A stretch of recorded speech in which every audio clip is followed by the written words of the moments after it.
안녕하십니까. 네, 저와 함께는 제 3강 보시겠습니다. 소선지서 어려우십니까? 저도 어렵습니다. 아니라고 대답하셨으면 저보다 훨씬 나으십니다. 강의 주제가 결정됐을 때요, 저는 이제 당황해도 티가 안 나거든요. 그래서 이제 가만히 있었는데 속으로는 그걸 어떻게 이렇게 쉽게 말씀하실까. 제 능력으로는 이제 쉽지가 않은데 그렇게 이제 생각했었습니다. 많이 공부하면서 이제 그렇게 했는데요. 오늘 강의 이제 들으실 때도요, 이렇게 이제 생각하시면 좋겠습니다. 나에게 확실한 하나님 말씀을 하나 늘려간다.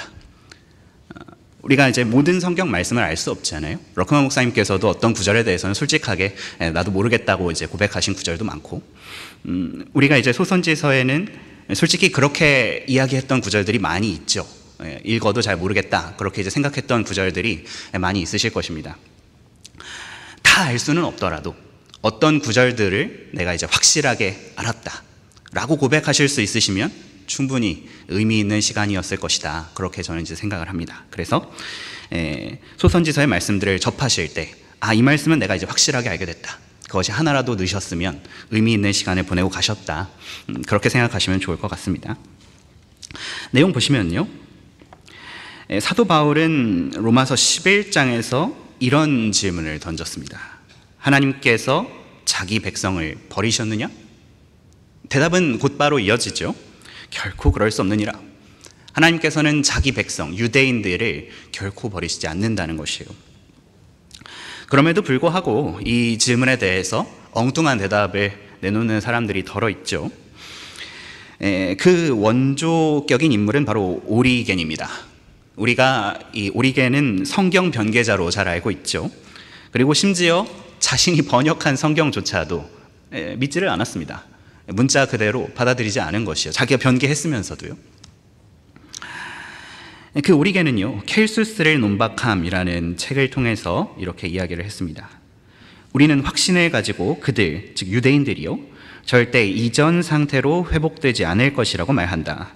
그들이 하나님께 경배를 드렸던 그 도성에서 인류의 구세주를 대항하여 음모를 꾸몄을 때 가장 불경한 종류의 죄를 지었기 때문이다. 우리는 이 오리겐의 대답에 대해서요, 되물어보지 않을 수가 없습니다. 그렇다면 하나님께서 아브라함의 씨에게 영원히 주시겠다고 한 그 약속은 도대체 어떻게 되는 것인가?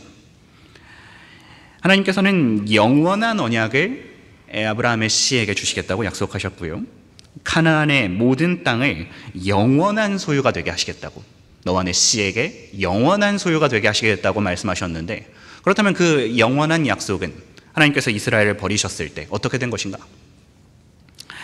이에 대해서 오리겐은 유대인들에게 주어졌던 그 복은 아브라함의 영적 시인 교회에게 모두 넘어왔다, 그렇게 이야기를 합니다. 이와 같은 주장을 대체신학이라고 해요. 유대인들의 자리를 교회가 대체했다, 대신 차지했다, 그 뜻이죠. 다소간의 편차는 있지만 이 나라의 주요 교단들 안에는 모두 다 이 대체 신학의 누룩이 들어 있습니다. 로마 가톨릭도 마찬가지고요. 그러나 그런 자칭 유대인들, 스스로가 유대인이 아니면서도 유대인이라고 여기는 것이죠. 그런 사람들이 얼마나 많든지 관계없이요, 하나님께서는 결코 그럴 수 없느니라 라고 말씀하신 그 말씀을 이루실 것입니다. 거짓말 하실 수 없는 하나님께서는 아브라함의 물리적인 씨, 영적 씨가 아닙니다. 물리적인 씨, 곧 야곱의 자손들에게 주셨던 영원한 언약을 반드시 이행하실 것이에요. 우리가 여기 인용되어 있는 시편 105편을 한번 열어서 직접 확인해 보겠습니다.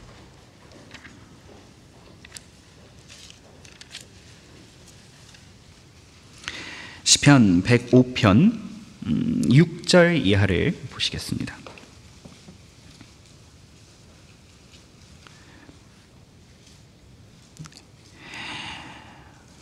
오 너희 주의 종 아브라함의 씨야, 너희 그의 택하신 야곱의 자손들아, 그는 주 우리의 하나님이시라.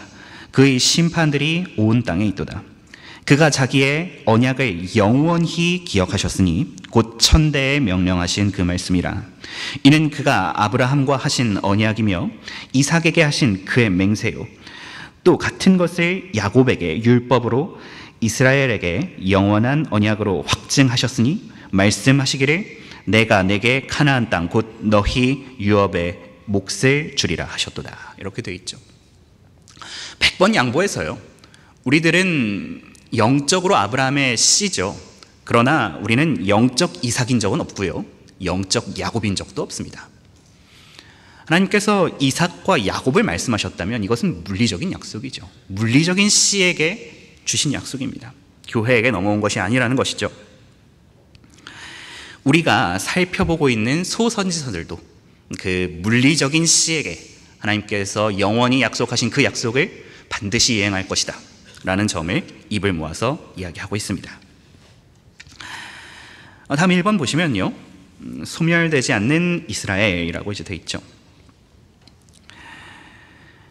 죄, 특별히 주 하나님을 거역하고 우상들을 숭배하는 죄, 그 죄는요 민족들을 땅으로부터 쫓아냅니다. 그 땅이 민족들을 뱉어내게 하는 것이에요. 레위기 18장 28절에서는 그 땅이 너희 앞에 있었던 민족들을 토해냈던 것 같이 너희가 그 땅을 더럽혀 그 땅이 또한 너희를 토해내지 않게 하라 라고 하나님께서 말씀을 하십니다. 약속의 땅, 가나안 땅에 있었던 이방 민족들은 우상들을 음란하게 숭배함으로써 극심한 심판을 받았어야 됐죠. 그들하고는 타협이 없었습니다. 다 죽이고 몰아냈어야 되는 것이었어요. 이스라엘 백성들은 멀리 있는 이방 민족들에게는 그런 명령을 받지 않았습니다. 멀리 있는 이방 민족들과의 전쟁에서는 먼저 화평을 선포하고 그들이 복속하면, 그들이 복종하거든 군신 관계로 일종의 그렇게 남는 것이었어요. 그러나 가나안 땅의 백성들과는 그것이 되지 않았습니다. 다 쓸어버려야 되는 것이요. 그 이유가 무엇이냐? 바로 그들이 우상들을 음란하게 숭배하는 사람들이었기 때문이죠. 그리고 하나님께서는 너희들도 마찬가지로 그들처럼 행한다면 그 땅에서 쫓겨날 것이다 라고 말씀하셨던 것이에요. 그러나 이스라엘 백성들은 그 경고에 경청하지 않았고 하나님께 불순종하고 또 죄들에서 돌이키라고 선포하는 하나님의 종들을 박해하고 죽이기도 했죠. 심지어 그분의 아들까지도 죽이고 말았습니다. 우리가 포도원의 비유를 통해서 알 수 있는 내용이죠. 심지어 십자가 사건 이후에도 기회가 주어졌지만요, 그들은 귀를 막고 악을 썼습니다. 결국 하나님께서는 이스라엘 백성들을 약속의 땅에서 내쫓으셨죠. 선지자 스가랴는 그렇게 될 것을 이미 내다보고 있었습니다. 그들이 정녕 그들의 마음을 매우 견고한 돌처럼 만들어서 그들이 율법과 만군의 주께서 이전 선지자들을 통하여 자기 영으로 보내신 말씀을 듣지 아니하였으므로 그 대신 내가 그들의 회오리 바람으로 그들이 알지 못하는 모든 민족 가운데로 흩어버렸느니라. 성경은 참 특이한 책입니다. 세상의 그 어떤 종교 지도자들이요, 이맘들이 됐건 또는 어떤 구르들이 됐건 또 힌두교의 지도자들이 됐건 어떤 종교 지도자들이 자기 민족이 쫓겨날 것이라고 예언을 합니까? 어떤 지도자들이 너희들은 여기서 쫓겨날 것이야 라고 예언을 합니까? 그런 예언하는 사람들은 없잖아요. 우리들은 다 번영할 것이고 우리들은 이곳에서 영원히 살 것입니다. 그렇게 이제 이야기를 하잖아요. 어떤 종교 지도자라고 해도. 그러나 성경은 다른 것이죠. 선지자 스가랴는 그 자기 민족을 향해서도 기꺼이 하나님께서 말씀하신다면 저주를 선포할 수 있는 사람이었습니다. 그것이 되어질 일이기 때문에 그렇죠. 되는데 안 된다고 할 수는 없는 것이잖아요. 다음 내용 보시면요, 로마 제국의 하드리아누스 황제는 유대인들의 반란을 진압한 후에 그들을 예루살렘에서 영구적으로 추방을 했습니다. 흔히들 유대 로마 전쟁이라고 부르는 전쟁이 3차례가 일어납니다. 그래서 우리가 잘 알고 있는 성전 파괴가 70년, AD 70년에 있었던 것이 바로 제1차 유대 로마 전쟁이고요. 그리고 마지막 제3차 때 그 바르코크바라고 하는 사람이 반란을 일으켰는데 그 반란을 하드리아누스 황제가 진압하고 유대인들을 완전히 예루살렘에서 쫓아내는 것이죠. 유대인들에게는 이때부터 예루살렘을 쳐다보는 것조차 금지가 됐습니다. 그리고 이를 어긴 랍비들이 처형당하기도 했어요. 이후로 유대인들은 모든 민족 가운데로 디아스포라 되었죠. 이 디아스포라라는 말은 성경의 표현입니다. 야고보서 1장 1절 같은 곳에 보면 널리 흩어져 있는 이런 표현이 있어요. 여기에 해당하는 표현이 헬라어로 디아스포라입니다. 그렇게 널리 ht어져서 약 1800년에 걸쳐서 나라 잃은 민족으로서의 서름을 겪어야 했죠. 제1, 2, 3차 유대 로마 전쟁의 결과로요, 당연히 전쟁에 가담했던, 직간접적으로 연루되어 있었던 사람들은 종으로 전락을 했고요.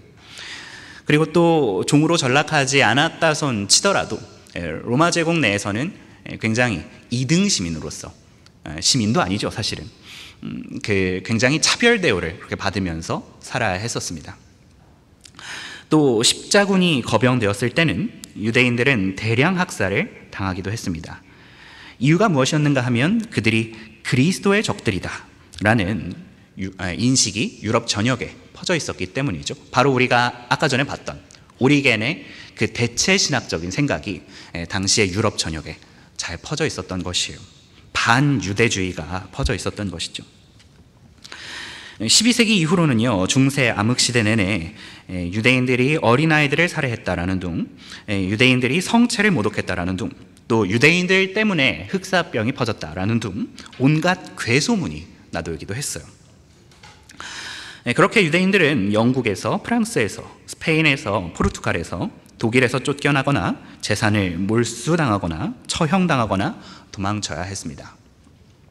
또 근현대에는 러시아 제국과 소련, 나치 독일, 또 동유럽, 이집트, 페르시아 등지에서 그런 일이 일어났죠.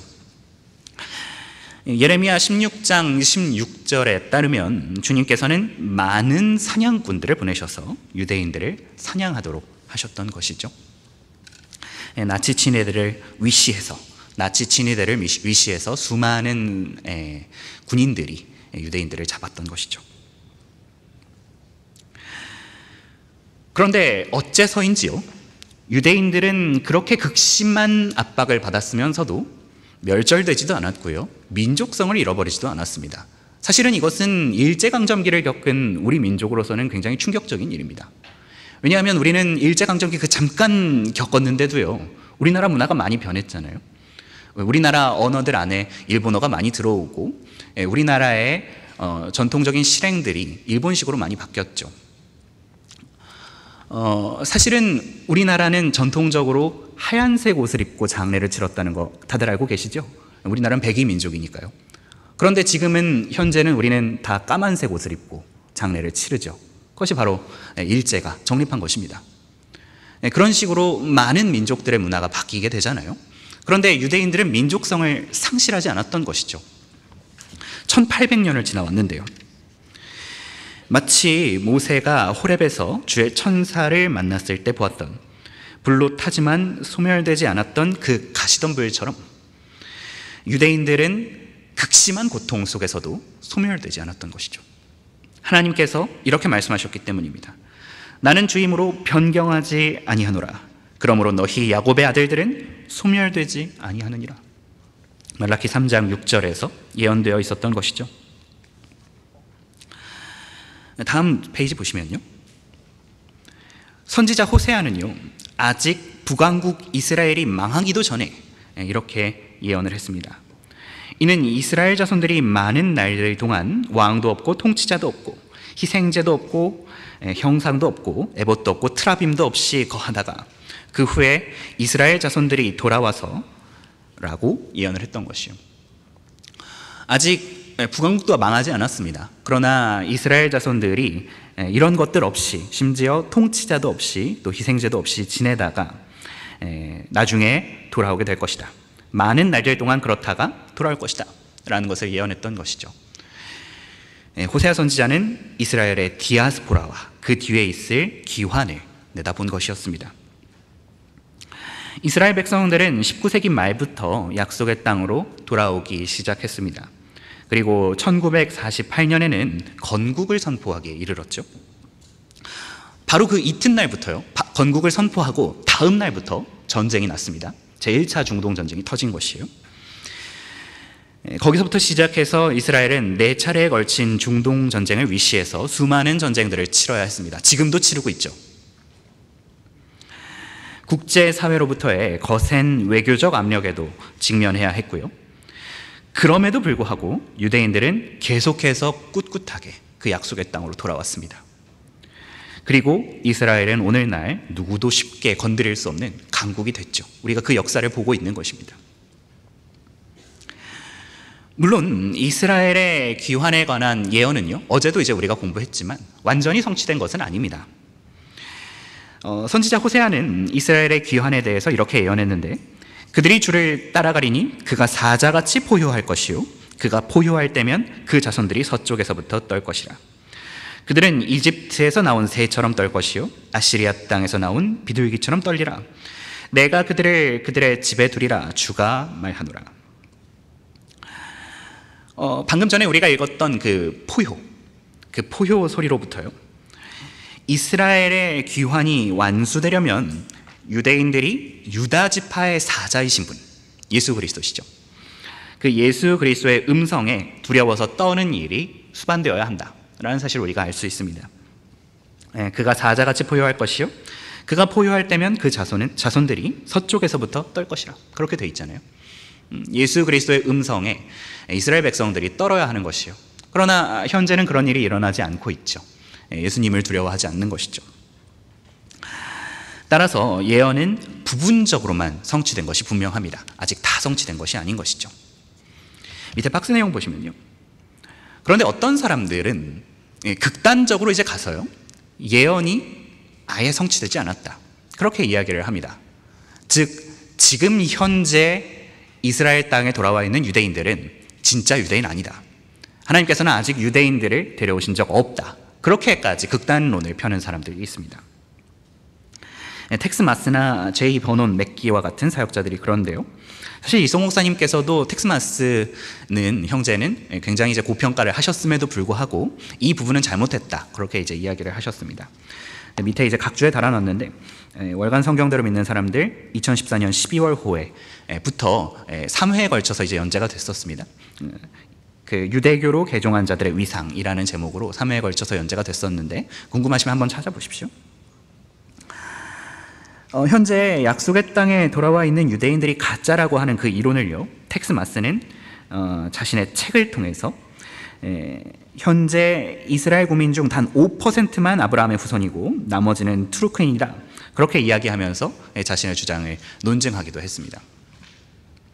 그러나 그런 주장은 이 말씀 앞에 무너져 내리는데요, 그날에 이색에서 한 뿌리가 있어 백성의 깃발로 서리니 그날에는 주께서 다시 두 번째로 손을 펴사 남아있는 그의 백성의 남은 자들을 회복시켜 아시리아와 이집트와 파드로스와 쿠스와 엘람과 시날과 하맛과 바다의 섬들로부터 돌아오게 하실 것이라. 100번 양보해서 그 말 맞다나 5%만 돌아왔다고 할지라도요, 어쨌거나 현재 약속의 땅에는 유대인들이 돌아와 있죠. 따라서 그 유대인들과 관련 없는 어떤 사람들이 다시 돌아와야 한다면 주님께서는 앞선 본문에서 세 번째로 손을 폈어야 됐습니다. 소선지서 2 209페이지에서는 러크만 목사님께서 이렇게 설명을 하십니다. 첫 번째는 스룹바벨과 여호수아 그리고 에스라와 느헤미야 아래에서 모으는 것이었다. 두 번째는 벨푸어 선언과 함께 1917년 조지 5세 하에 그리고 1948년 이스라엘이 다시 국가가 되었을 때 모으는 것이었다. 세 번째는 없다. 두 번째 모으는 것은 메시아가 나타날 때까지 계속된다. 그러니까 바빌론에서 유다 백성들을 데려오실 때 이미 한 번 펴셨고요, 그리고 지금도 펴셔서 백성들을 데려오고 계시니 만약에 앞으로 현재 백성들과 관련 없는 어떤 사람들이 데려오셔야 된다면 주님께서는 세 번째로 손을 펴셔서 그들을 데려오셨어야 됐죠. 분명히 우리가 읽었던 이사야 11장의 맥락은 재림 맥락이잖아요. 완전히 돌아오는 맥락이잖아요. 그러나 세 번째 손 펴심은 성경에 없습니다. 주님께서는 유대인들을 향해서 두 번째로 펴신 그 손을 현재로부터 재림 때까지 계속해서 거두시지 않으시는 것이죠. 교회의 휴거가 일어나고요. 또 환란 시대가 이제 시작이 되면 적그리스도는 이스라엘에 있는 유대인들과 우호적인 관계를 형성해야 됩니다. 그리고 그 일을 위해서라도 이스라엘 백성들은 돌아와야 되는 것이요. 재림 전에 대환란의 초입에 돌아와 있어야 언약을 맺을 건 아니겠습니까? 심지어요, 클라렌스 라킨은 이 점을 이스라엘이 건국되기도 전에 예언했습니다.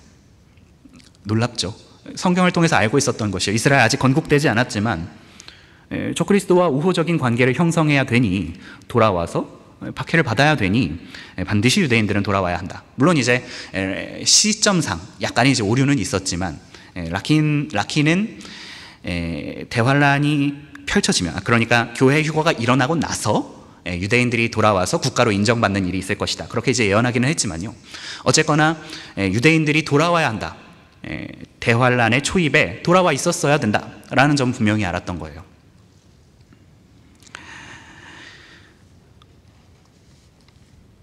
그러나 적그리스도는 중간에 돌변해서 유대인들을 박해할 것이죠. 우리가 이 점은 잘 알고 있습니다.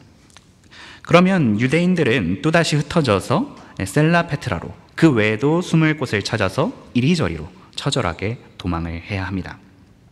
주가 말하노니 나오라, 오 바빌론의 딸과 함께 거하는 시온아, 내 스스로를 구제하라. 이렇게 되어 있죠. 바빌론의 딸, 신비의 바빌론 생각나죠?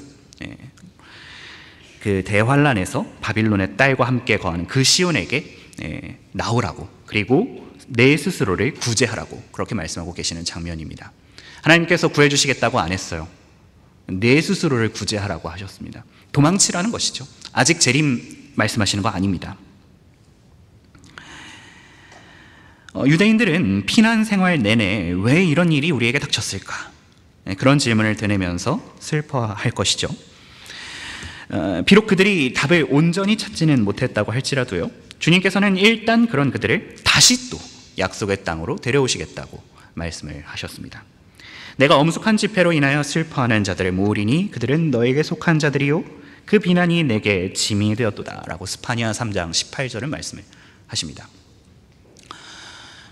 그러니까 환란 시대가 펼쳐질 즈음에, 아직 7년 지나기 전에요, 환란 시대가 펼쳐질 즈음에 이스라엘 백성들은 약속의 땅으로 돌아와 있어야 되는 것이고, 적그리스도와 우호적인 관계를 형성했다가 적그리스도가 돌변하면 그 땅에서 도망쳐야 되고요, 그리고 또다시 돌아와야 됩니다. 아직 재림이 일어나기 전에, 재림이 일어나기 직전에는 반드시 돌아와 있어야 합니다. 그 점은 이따가 우리가 또 보겠습니다. 주님께서 구름을 타고 오시면요, 일부 환란 성도들은 휴거되어서 어린 양의 혼인식에 참여할 것입니다. 호세아는 이때 주님께서 하실 일에 대해서 이렇게 설명했죠. 어제도 우리가 봤던 구절입니다. 내가 그들을 음부의 권세로부터 속량하며 내가 그들을 사망으로부터 구속하리니 오 사망아 내가 내 재앙이 될 것이요 오 음부야 내가 내 멸망이 되리라. 돌이키는 것이 내 목전에서 숨겨지리라. 목베임을 당해서 죽었던 모세와 엘리야, 그리고 14만 4천 명에 해당하는 유대인 환란 성도들, 그 사람들은 휴거가 될 것입니다. 그 사람들을 위시한 일부의 성도들은 휴거가 될 것이에요. 부분 휴거죠. 그러나 일부의 사람들은 여전히 땅에 남아서 예수님께서 오시는 것을 기다려야 됩니다. 어떤 성도들은 지상에 남아서 하나님의 계명들과 예수의 믿음을 지키면서 주님께서 오시기를 기다려야 되는 것이죠. 그래서 우리가 이걸 직접 이제 찾아서 볼 것인데요, 마태복음 25장 한번 열어서 보시면요,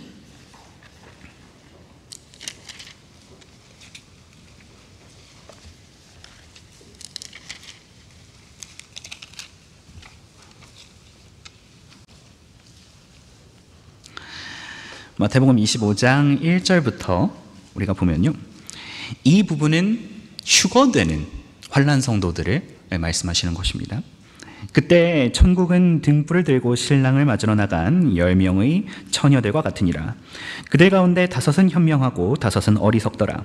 어리석은 처녀들은 등을 가졌으나 등과 함께 기름을 가지지 아니하였고, 현명한 처녀들은 등과 함께 기름통에 기름을 가지고 있더라. 이렇게 이제 쭉쭉쭉 가서요, 이제 다 읽으면 좋을 텐데 그럴 수 없으니까요. 10절 보시면, 그들이 기름을 사러 간 사이에 어리석은 처녀들이요, 신랑이 왔으니 준비하였던 처녀들만 그와 함께 혼인식에 들어가고 문은 닫혔더라.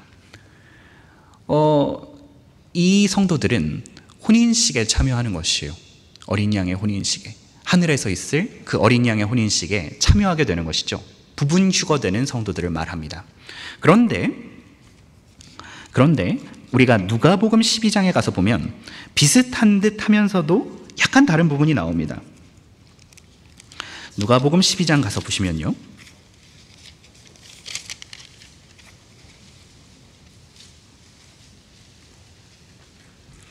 35절 이하를 보겠습니다.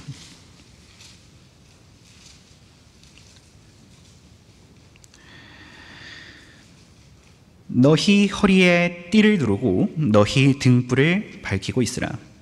그러면 너희는 주인을 기다리는 사람들과 같으니 주인이 혼인잔치에서 돌아올 때 그가 와서 문을 두드리면 그들은 즉시 열어주리라. 다르죠, 상황이. 아까는 혼인식에 들어가는 것이고 이번에는 혼인잔치에서 돌아오시는 맥락입니다.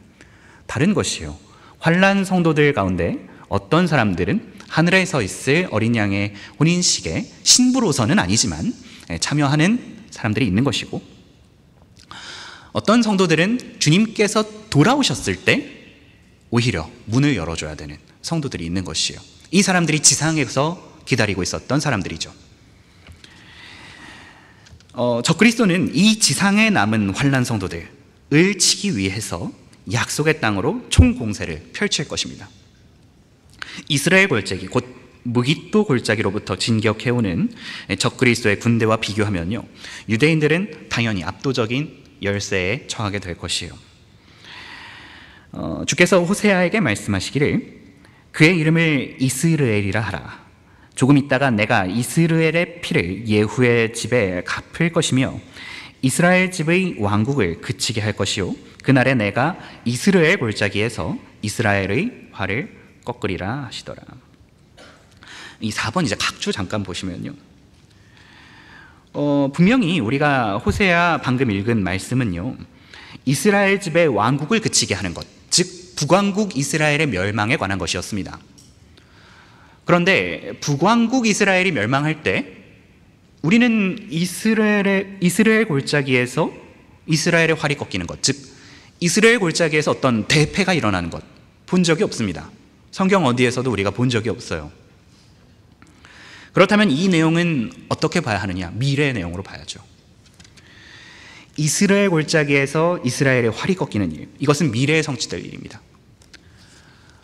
이스라엘 백성들이 굉장히 위험에 처하게 되는 것이죠.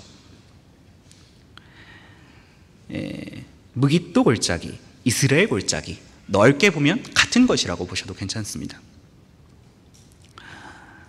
그 다음 내용 보시면요, 이때에는 예루살렘도 아비규환이 따로 없는 곳이 될 것이에요. 무깃도 골짜기만, 이스라엘 골짜기만 그렇게 되는 것이 아니라 예루살렘 안에도 엄청난 일이 일어날 것이라고 예수님께서는 말씀하신 것이에요. 즉 어떤 이유에서인지는 몰라도 유대인들이 이 재림 직전에 예루살렘에 돌아와 있는 것입니다. 읽어보면요, 내가 모든 민족들을 모아 예루살렘을 대적하여 싸우게 하리라. 성읍은 함락되고 집들은 강탈당하며 여자들이 욕을 당하고 성읍의 절반이 사로잡혀 갈 것이나 백성의 나머지는 성읍에서 끊어지지 아니하리라. 여기서 말하는 성읍, 더 시티라고 되어 있는데 영어로는요, 그것은 바로 예루살렘을 가리키는 것이에요. 예루살렘이 함락될 것이고 집들이 강탈당하고 여자들이 욕을 당하고 성읍의 절반이 사로잡혀 갈 것이다 라고 예수님께서는, 스가랴 선지자는 예언을 한 것입니다. 그리고 바로 이 절체절명의 순간에 주님께서는 극적으로 재림하셔서 백성들을 구해내시는 것이죠. 그때 주께서 나가 그 민족들을 대적하여 싸우시리니 전쟁의 날에 싸우셨을 때처럼 하시리라. 주께서 예루살렘을 대적하여 싸운 모든 백성을 치실 재앙이 이러하니 그들이 그 발로 서 있을 때 그들의 살이 녹아 없어질 것이요 그들의 눈이 그 구멍 속에서 녹아 없어질 것이며 그들의 혀가 그 입에서 녹아 없어질 것이라. 스가랴 14장에 있는 예언이죠. 마치 핵폭탄이 터지는 것 같은 일이 그 예루살렘에 일어나는 것입니다.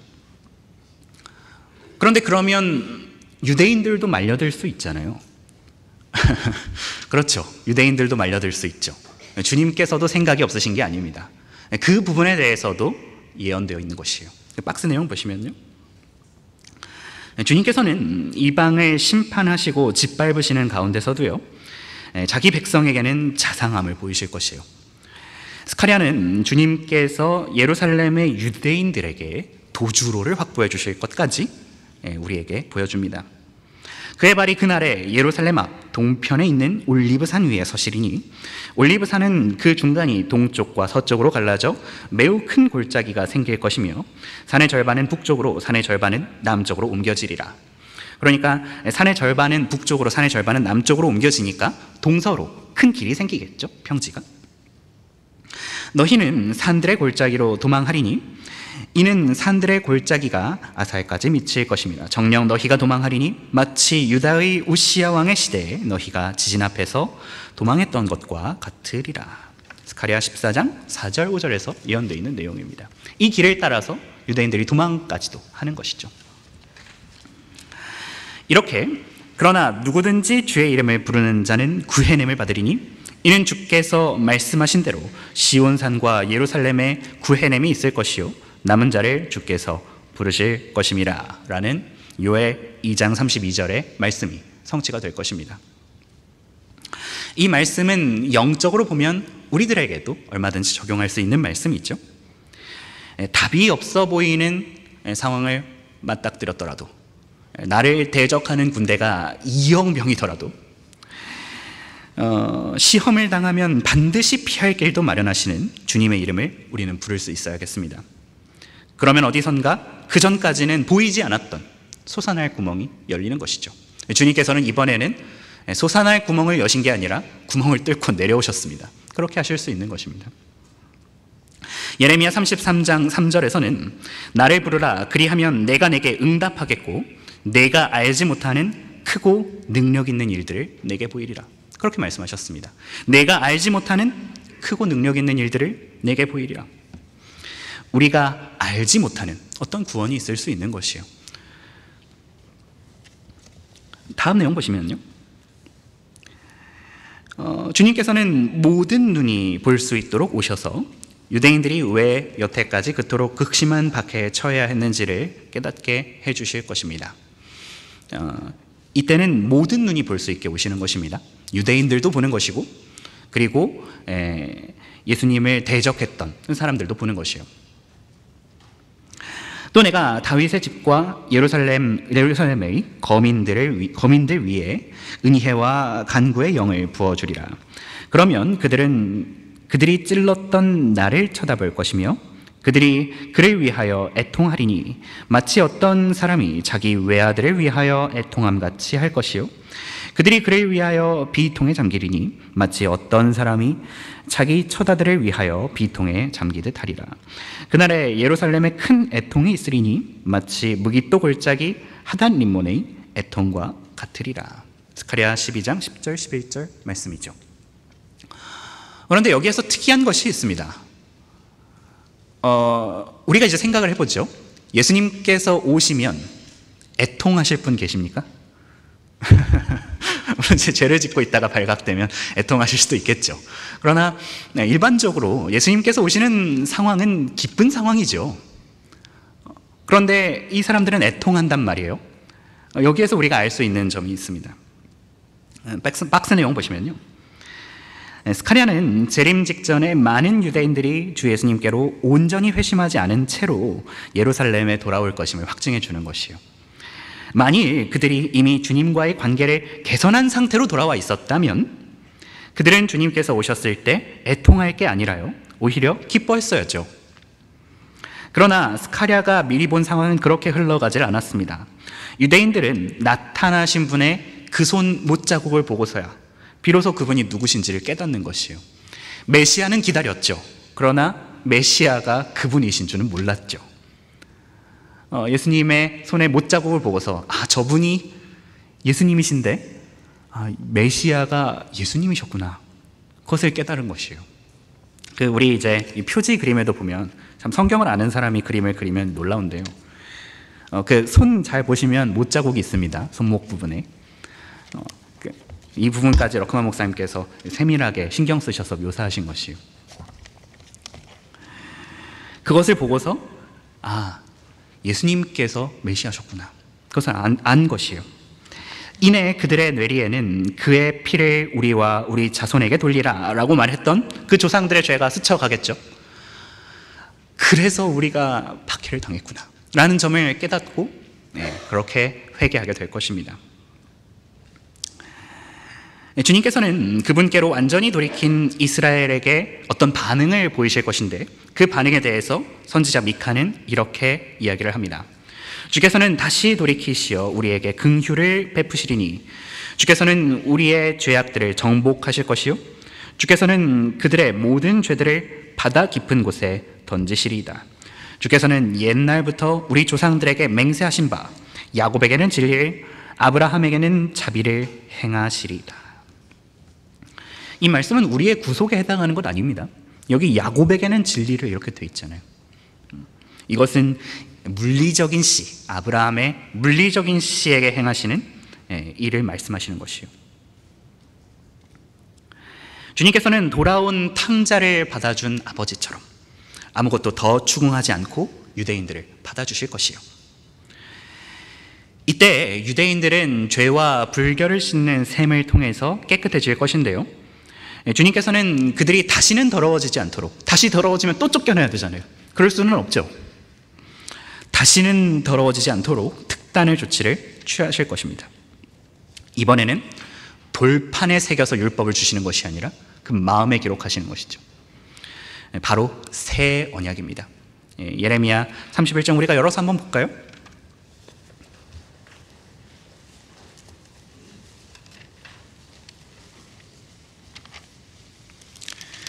예레미야 31장 31절 이하의 내용을 보시면 되겠습니다.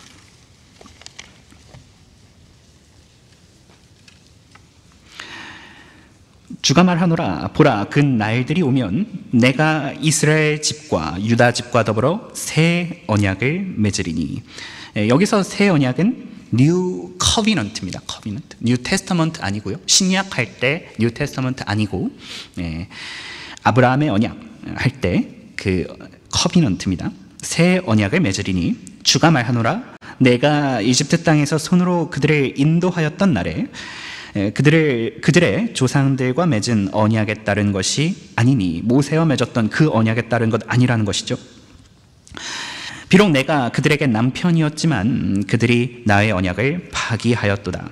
주가 말하노라, 그러나 이것이 내가 이스라엘 집과 더불어 맺을 언약이 되리니 그 날들 이후로 나는 내 법을 그들 속에 두며 그들의 마음 속에 기록하여 나는 그들의 하나님이 되고 그들은 나의 백성이 되리라. 그러면 그들은 각자 자기 이웃과 각자 자기 형제에게 말하기를 주를 알라고 더 이상 가르치지 아니하리니 이는 그들 모두가 즉 그들 가운데 작은 자로부터 큰 자에 이르기까지 나를 알게 될 것이기 때문이요 내가 그들의 죄악을 용서할 것이며 그들의 죄를 더 이상 기억하지 아니할 것입니다. 주가 말하노라. 이것이죠. 완전한 죄의 용서가 일어나는 것입니다.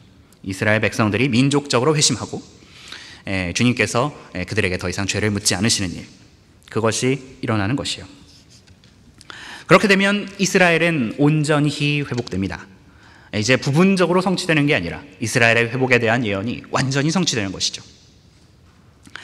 이스라엘 백성들의 민족적인 회심이 있고 나면요, 물리적으로도 또 영적으로도 황폐화되어서 그 회생 가능성이 없어 보였던 그 성읍, 그 도성, 예루살렘은 오히려 이전보다 더 큰 번영을 누리게 될 것입니다. 그리고 다시는 유대인들을 토해내지 않을 것이요, 내가 내 백성 이스라엘의 사로잡힌 자를 다시 데려오리니 그들이 황폐한 성읍들을 세워 그곳에 거주할 것이요, 또 그들이 포도원들을 만들어 그 포도주를 마시겠고 그들은 또한 정원들을 만들어 그 열매를 먹으리라. 내가 그들의 땅에다 심으리니 그들이 다시는 내가 그들에게 주었던 그들의 땅에서 뽑히지 아니하리라. 주 너의 하나님이 말하노라 라고 선지자 아모스가 이야기하죠. 다시는 내가 그들에게 주었던 그들의 땅에서 뽑히지 아니하리라, 이것입니다. 주님께서 재림하셔서 수립하실 그 천년 왕국에서요, 유대인들은 진작 했어야 됐을 그 지위를 차지를 합니다. 바로 독보적인 민족이고 또 하나님께서 그처럼 가까이 하시는 위대한 민족으로서 민족들의 머리가 되는 것이죠. 민수기 23장 9절에서는요, 이 백성이 홀로 거할 것이요 민족들 가운데 있는 것으로 여겨지지 아니하리라 라고 말씀하십니다. 이스라엘은 특별한 민족입니다. 다른 민족들과 같이 취급되는 민족 아니에요. 다른 민족들 가운데 있는 것으로 여겨지지 않는 특별한 민족인 것이죠. 그러나 지금은 그렇지가 않습니다. 지금은 유엔에 가입되어 있는 것이죠. 천년왕국에서는 이방 민족들도 복을 누릴 테지만 그 일은 유대인을 통해서만 가능합니다. 만군의 주가 이같이 말하노라. 그 날들에는 10사람이 민족들의 모든 언어에서 나와 붙잡으리니, 즉 유대인인 사람의 옷자락을 붙잡고 말하기를 우리가 너희와 함께 가리니 이는 하나님께서 너희와 함께 계심을 우리가 들었음이라 하리라. 유대인들의 하나님께로 나오는 것이요, 그리고 유대인들의 땅에 계신 주 예수 그리스도께로 나오는 것입니다. 민족들은 그래야 되는 것이요. 이사야 60장도 우리가 한번 보겠습니다. 조금 더 자세한 내용들이 있는데요.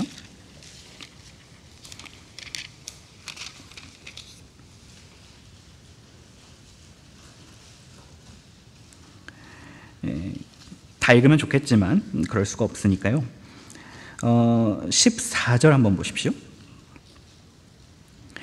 너를 괴롭혔던 그들의 아들들도 몸을 굽혀 내게로 나올 것이며 너를 멸시했던 모든 자들도 다 내 발 아래 엎드릴 것이요 그들이 너를 주의 도성이라 이스라엘의 거룩하신 분의 시온이라 부리라. 이렇게 되어 있죠.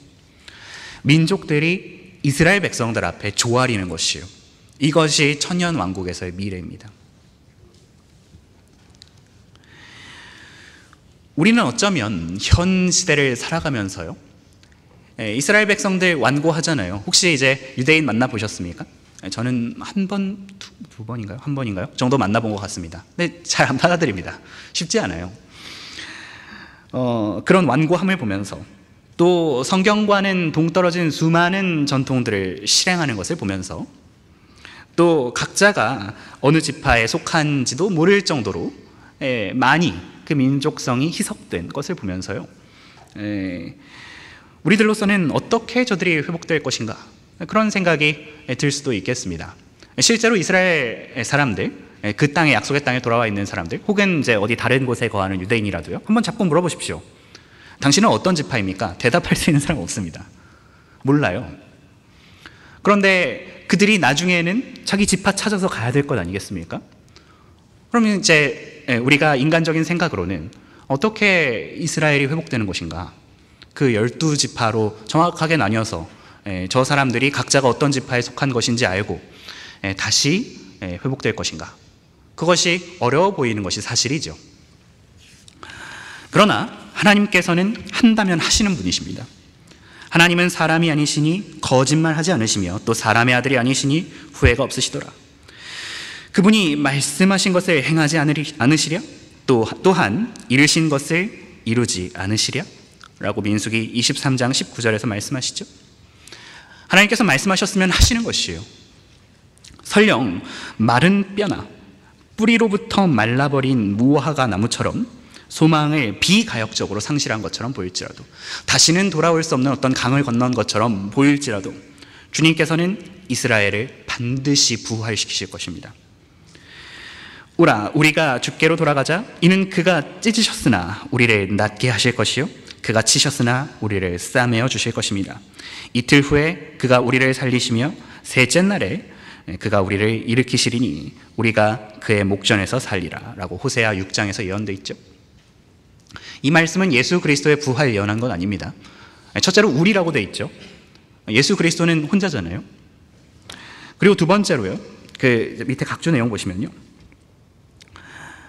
예수님께서는 죄를 지어서 주께로 돌아가자라고 말씀하셨던 적도 없습니다. 예수님께서는 죄를 알지도 못하시는 분이시죠. 그리고 더 결정적으로요, 이틀 후에 그가 우리를 살리시며 라고 호세아서에서는 말씀이 되어 있는데, 주님께서 살아나신 것은 3일 후였죠. 그러니까 맞질 않습니다. 본문이 말씀하시는 것은 천년이 하루 같으신 주님께서 유대인들을 잠시 버리셨다가요, 이 교회 시대에 이틀 후, 곧 2000년의 교회 시대가 지나간 후에 다시 회복시켜 주실 것이라는 예언이에요. 그리고 그 계획 중에 일부는 이미 성취된 것을 우리가 보고 있죠. 이스라엘 백성들이 그 땅에 와 있잖아요. 그리고 언제가 될지는 모르겠지만 성전이 건축될 준비도 돼 있잖아요. 우리는 반드시 이 일이 일어나야 한다는 사실을 알고 있는 것입니다. 이쯤 됐으면요, 주님께서 하신 모든 약속이 신실하다는 것을 믿지 않는 편이 더 어려울 것입니다. 이스라엘 백성들이 돌아온 현재를 사는 우리들로서는요, 그것을 믿지 않는 것이 더 어렵죠. 우리가 하나님의 입에서 나온 모든 말씀으로 살다가요, 어떤 때는 과연 하나님께서 말씀하신 그대로 될까? 하나님께서 나를 구해내시겠다고 말씀하셨는데, 나를 떠나지 않으시겠다고 말씀하셨는데 과연 그대로 될까?